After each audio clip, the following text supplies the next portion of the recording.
धड़धड़ाते हुए चली जा रही थी। बाहर अंधेरा हो चुका था। वो बोगी लगभग खाली थी। उस लड़की ने घड़ी देखी तो रात के 9 बज चुका था। अब तक तो उसे घर पहुंच जाना चाहिए था, लेकिन ट्रेन बहुत लेट हो चुकी थी। अभी भी 2-2.5 घंटे का सफर बचा था। ट्रेन रुक गई। उसने झुककर खिड़की से देखा तो कोई छोटा मोटा स्टेशन था।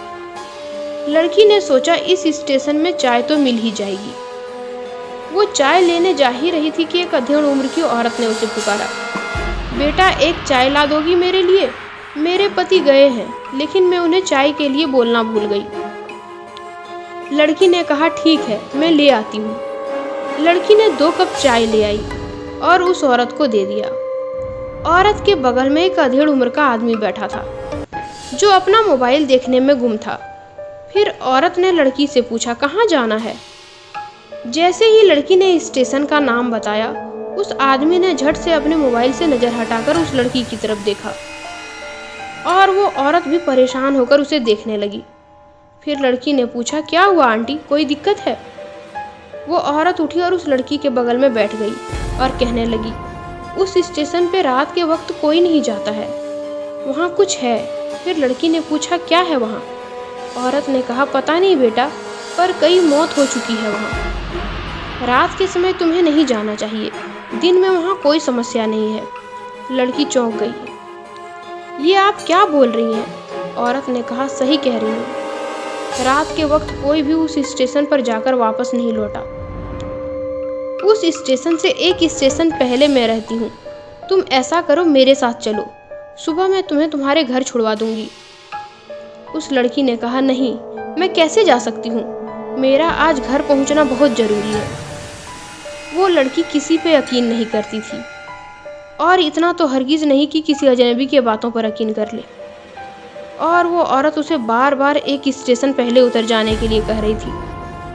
तभी उस आदमी ने कहा, अरे अब बस भी करो, वो बच्ची नहीं है, ध्यान रख लेगी अपना। आजकल ज़्यादा पढ़ लिख जाना भी गुनाह है।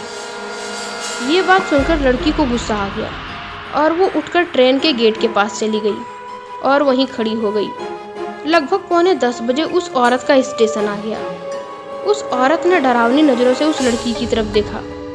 उसके बाद वो ट्रेन से उतरकर चली गई। अब अगले स्टेशन पर उस लड़की को उतरना था, पर काश उस लड़की ने औरत की बात मान ली होती। लगभग 11:30 बज रहे थे जब ट्रेन एक सुनसान स्टेशन पर रुकी। वो अपना सामान लेकर प्लेटफॉर्म पर उतर गई। ट्रेन उस स्टेशन पर मात्र 5 मिनट ही रुकी और चली गई।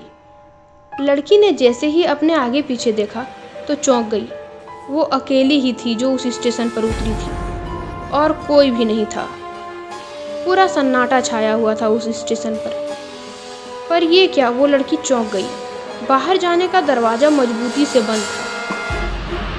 वो जल्दी जल्दी चलते हुए स्टेशन मास्टर की केबिन की तरफ जाने लगी। पर ये क्या, स्टेशन मास्टर का केबिन भी खाली था, कहीं कोई नहीं था। फिर उसने चारों तरफ अपनी नज़रें दौड़ाई। चारों तरफ कब्रिस्तान के जैसा वीरान और सन्नाटा पसरा था। वो लड़की बुरी तरह से डर गई। वो अपने घर वालों को सरप्राइज देना चाहती थी, इसलिए उसने किसी को नहीं बताया था। अब रात के 12 बज चुके थे। तभी उसकी फ़ोन की घंटी बजी और डर के मारे उसके हाथ से फ़ोन छूट गया। तभी उसने देखा कि आसपास के दीवारों से धुआं जैसा उठने लगा है और अब सब थे उसके आसपास, चाय वाले, समोसे वाले और आते जाते लोग। लेकिन ये लोग अचानक आए कहाँ से, क्योंकि गेट तो बंद था। ये देखते ही लड़की भागकर एक खंभे के पीछे छुप गई। बहुत ही डरावना माहौल था। वो सोच ही रही थी कि आखिर किसी तरह से इस स्टेशन से बाहर निकल जाऊं। तभी फिर से उसका फ़ोन बजा और फ़ोन दूर ज़मीन में पड़ा था। उसका फ़ोन ज़ोर ज़ोर से बज रहा था।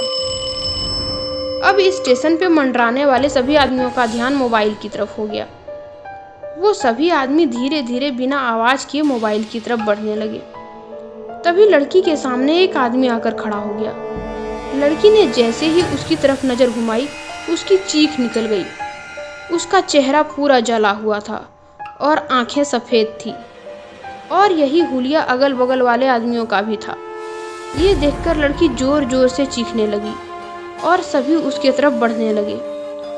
वो कुछ सोच पाती तभी उसकी दाईं तरफ से आवाज़ आई और सभी के चेहरे उस तरफ मुड़ गए और एक ट्रेन आकर स्टेशन पर रुक गई। लड़की जोर से चिल्लाई, मेरी मदद करो, मैं यहाँ फंस चुकी हूँ। पर ये क्या, ट्रेन से उतरने वाले सभी लोग जले चेहरे वाले थे। सभी उस लड़की को घेर कर खड़े हो गए और सभी धीरे धीरे उस लड़की की तरफ बढ़ने लगे और अगली सुबह उस स्टेशन पर लड़की की लाश मिली।